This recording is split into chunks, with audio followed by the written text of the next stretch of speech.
Well, here we are back in the winter of 1734.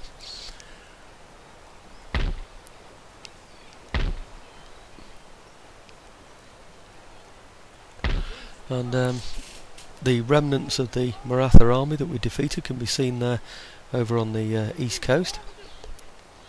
I'm just going to send some troops out to deal with those now.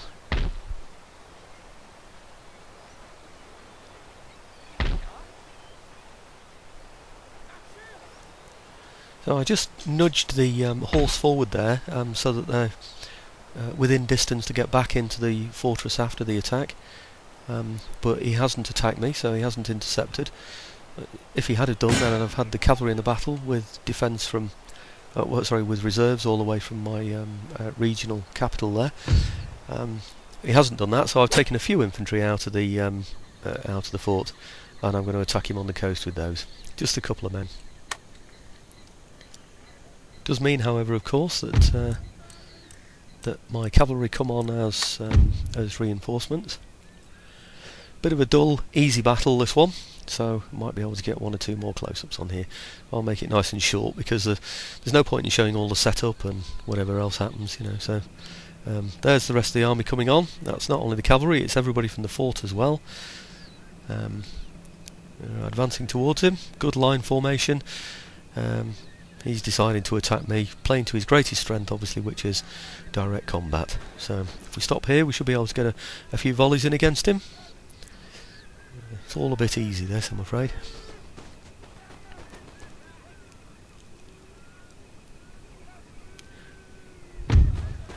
Looks like he might even be able to take all the fire and still get round the flank.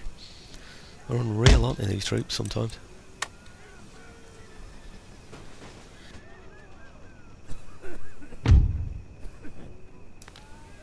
We're firing our left-hand side as well, over there. Of course, one of the methods in his madness is that if he routs from here, then my cavalry haven't had time to get into action yet, have they? So he might just be able to get away on the battlefield by running off it. But I've rushed my cavalry forward as quickly as I possibly can. Certainly don't want him to get away if there's any way that I can stop him. I want all of these troops completely wiped out. No, I'm not going to end battle, thank you very much, because that means you'll simply withdraw them somewhere else on the battlefield. No, I'd rather have them completely annihilated. Here we go again. I know you saw this cavalry charge at the end of the last battle. Doesn't seem that long ago on the last video, does it? But I like to watch it.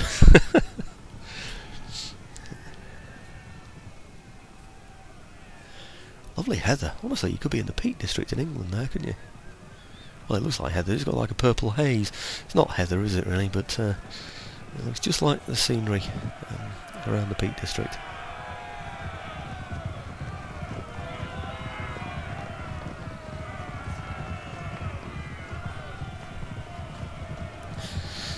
Okay, well, I won't labour that one too much.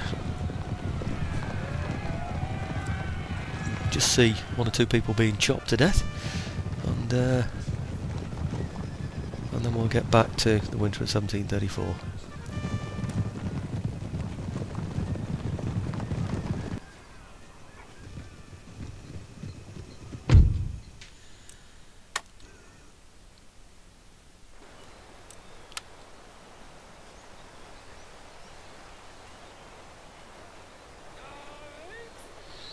Right, now all we've got to do is get back home.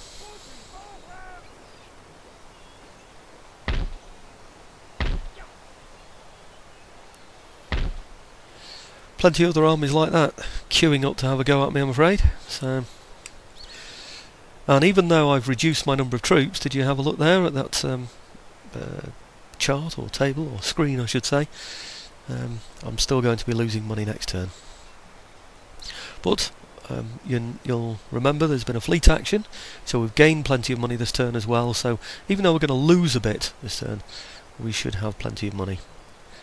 You can, if you go completely bankrupt, you're bankrupted and then you go bankrupt again, or you lose out of the game, then you lose out completely, basically. In other words, sorry, if you become bankrupt again, then you lose the game completely. So we've managed to avoid that. We've just managed to steady the ship, if you like. What I need to do is get some sustainable wealth Now I have been thinking about that before, if you remember, but I've always been a bit worried about Mexico up here because the Pueblos are just north of it. I've got very little in Mexico to defend against an attack from there, so I'm going to have to do it. It's bite the bullet, you know. It's going to take me a few turns to start getting the income from there, but so what? I mean, I'm going to need it, otherwise I'm going to die. So I'm hoping I've got enough money here now coming in just to suffer the minuses in income that I'm going to get.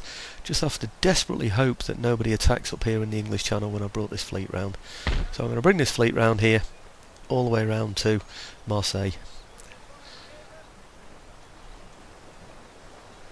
I'm just putting it into this narrow bit here, the English Channel, and then joining it up with the, is it a fourth rate that I raised in there, I seem to remember, and then bring the whole lot round so that we can sort out Savoy.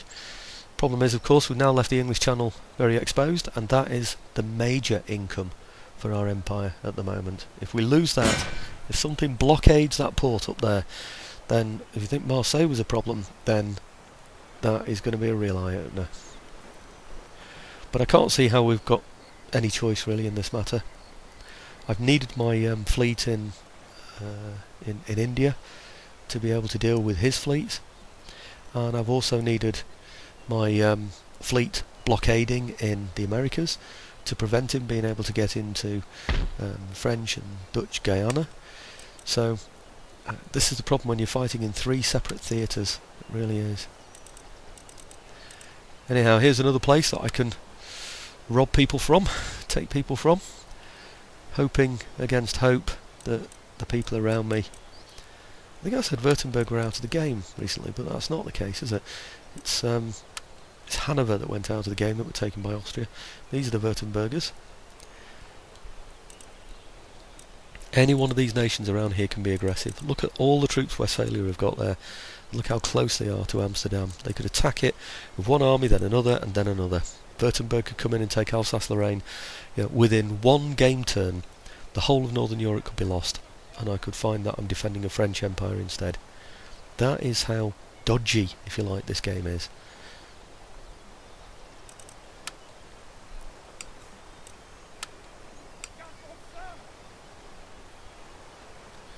Having said that, to be quite frank, there is a good argument for abandoning Amsterdam.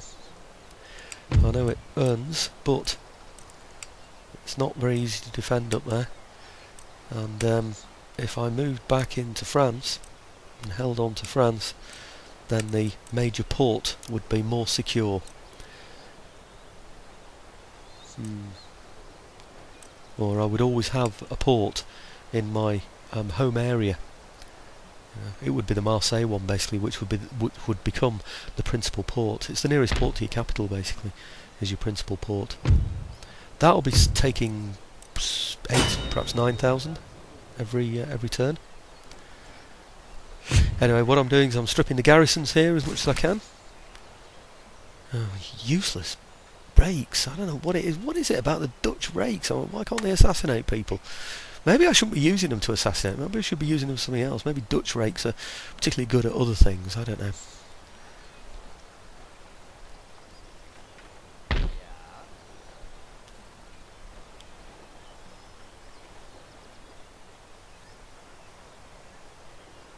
I've played other games, Empire Total War, by the way, where rakes will kill 6, 7, maybe even 10 men before dying themselves. I mean, sometimes they'll die on the first or even the third, but generally, sorry, the third or even the first, but they'll generally on average kill, I would say, about 5 or more men each rake. Yeah, but mine have just been absolutely ridiculous. I lost the first one after several attempts to assassinate a priest, and he ended up getting killed by the priest. And of course this one is struggling to kill anybody as well. I think this is the one that finally did kill the priest. I'm not sure if he's had a gentleman yet. He may well have had, but he's still not been very successful. Right, having a look over here at the Marathas just to see what they're piling up for next turn, and this has been the end of video 137, and I hope you'll join me on 138. This is the end of turn for the winter of 1734.